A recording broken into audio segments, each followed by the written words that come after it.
Badan Penanggulangan Bencana Daerah atau BPBD Kabupaten Lumajang, Jawa Timur terus melakukan dropping air bersih kepada warga terdampak kekeringan. Saat ini sudah ada 3 dari 6 kecamatan yang sudah dilakukan distribusi air bersih. Air bersih masih menjadi barang langka di beberapa daerah di Kabupaten Lumajang. Warga di Desa Dadapan ini harus berebut air bersih yang diberikan pemerintah kabupaten setempat. Dengan menggunakan jerigen maupun ember, mereka mengambil air guna kebutuhan beberapa hari ke depan. Warga bilang air bersih ini digunakan berbagai hal, mulai dari memasak, cuci, mandi, bahkan untuk pakan ternak. Sampai akhir 31 Juli kemarin, ada 3 kecamatan dan 6 desa. Untuk wilayah utara kayak Ranioso, Kecamatan Ranioso sendiri ada 2 desa, Meninju sama Nyegro. Untuk Kecamatan Gedojajang ada Desa Umbul. Dan untuk Kecamatan Gucalit sendiri itu ada Desa Pakel, Desa Gucalit sendiri, dan Desa Dadapan. Ada sekitar 6 kecamatan yang terdampak krisis air bersih di Lumajang. Pemerintah kabupaten setempat juga sudah memberlakukan tanggap darurat kekeringan hingga awal November nanti. Abdul Rohman, Kompas TV, Lumajang, Jawa Timur. Dan untuk mengetahui bagaimana penanganan kekeringan di Jawa Timur, kita sudah bersama dengan Kepala Pelaksana BPBD Provinsi Jawa Timur, Gatot Subroto yang sudah terhubung bersama kami melalui sambungan daring. Apa kabar Pak Gatot? Sehat Mbak Nanda. Alhamdulillah. Pak Gatot, begini kita ingin update dulu terkait dengan sebaran kekeringan di Provinsi Jawa Timur. Sebenarnya sampai dengan saat ini titik-titik mana saja yang paling parah terdampak, Pak Gatot? Hingga hari ini sudah sebanyak 22 kabupaten yang menetapkan status siaga maupun tanggap darurat kekeringan. Ada 3 yang mengeluarkan status tanggap darurat, di mana itu adalah Lumajang, lalu ada Situbondo, dan juga Mojokerto.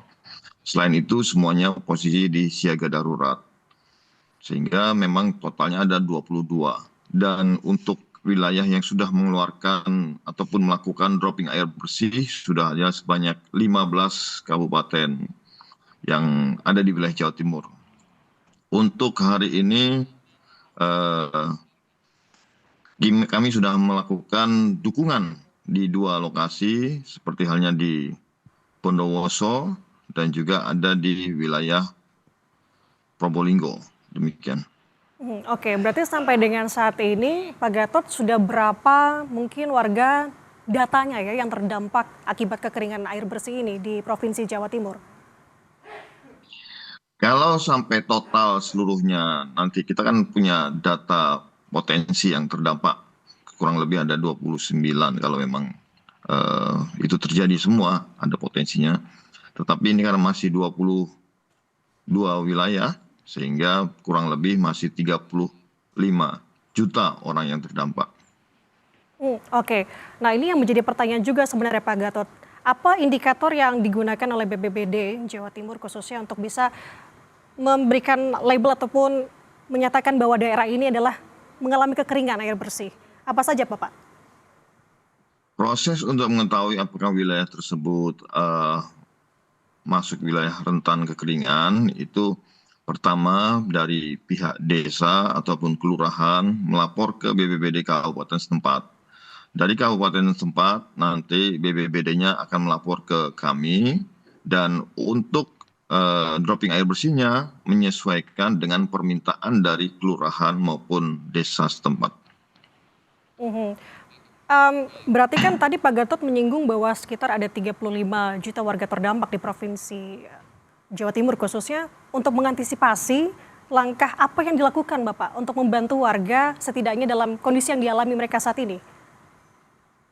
Saat ini langkah kami tetap seperti tahun-tahun sebelumnya, melakukan dropping air bersih, lalu juga memberikan dukungan tandon maupun jerigen serta terpal untuk menyimpan ataupun menempatkan air di rumah, dan juga ada beberapa kolaborasi dengan OPD maupun institusi pusat seperti BNPB maupun PU.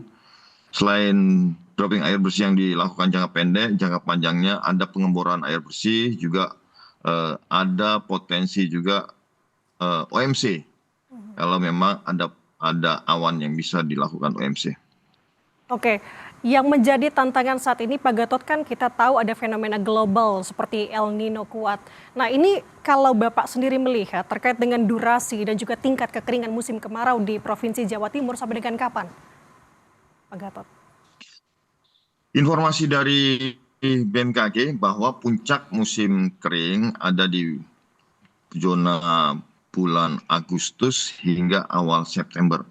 Dan di wilayah-wilayah ataupun di bulan-bulan tersebut, kami sudah meminta kepada BPBD Kabupaten Kota untuk segera melakukan pendataan wilayah-wilayah mana yang memang perlu dilakukan dropping air bersih. Dan juga kami selalu berkoordinasi dengan teman-teman di BMKG, di mana wilayah awan yang bisa untuk dilakukan modifikasi cuaca. Sehingga kalau memang ada potensi tersebut, bisa kami lakukan modifikasi cuaca untuk dilakukan OMC, bekerja sama dengan teman-teman dari BNPB.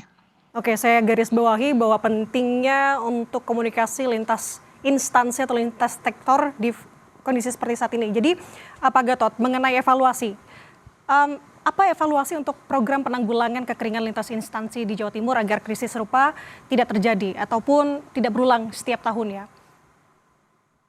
Ibu Gubernur sudah memerintahkan kami waktu